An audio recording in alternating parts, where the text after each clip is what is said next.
सातपुडा बंगल्याचा पत्ता थेट पुनर्विकास नोटिसीमध्ये का आहे असा सवाल विचारला जातोय। हा सरकारी मालमत्तेचा गैरवापर नाही का?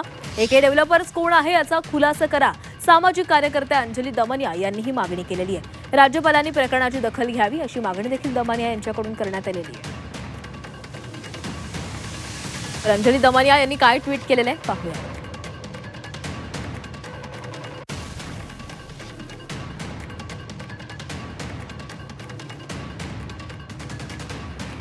मंत्री भुजबळांच्या सातपुडा बंगल्याचा पत्ता थेट पुनर्विकासाच्या नोटिसीमध्ये।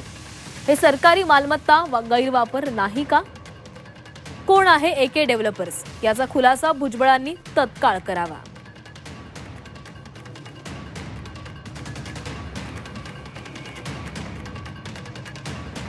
आणि या संदर्भात आपण बोलणार आहोत। आपल्यासोबत अंजली दमनिया जोडल्या गेलेल्या आहेत। अंजलीजी, पुनर्विकास नोटीस जाहिरातीने खरं तर खळबळ उडालेली आहे। पत्ता कुठला आहे जाहिरातीमध्ये? तर तो सातपुडा बंगल्याचा।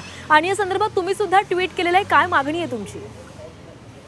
माझी मागणी काहीच नाहीये। मला याच्यावर चौकशी पाहिजे आणि भुजबळांनी याचा खुलासा केला पाहिजे की सातपुडा बंगला हा शासकीय बंगला आहे। ते शासकीय फक्त राहण्यासाठी आणि शासकीय काम करण्यासाठी आहे। तिथे तुम्ही तुमचे बिझनेसेस चालवायला लागला तर ते शक्यच नाही। म्हणजे कुठल्याही सामान्य माणसाच्या बुद्धीला न पटण्यासारखं आहे आणि याच्यावर चौकशी झाली पाहिजे, कारण हा सुद्धा पदाचा गैरवापर आहे। तर आताच्या घटकेला आपण बघितलंय, ऍड मध्ये जर त्यांनी शासकीय बंगल्याचा पत्ता दिला असेल तर कोण आहे ते एके डेव्हलपर, काय संबंध आहे भुजबळांचा आणि त्यांचा, याचे खुलासे झाले पाहिजे।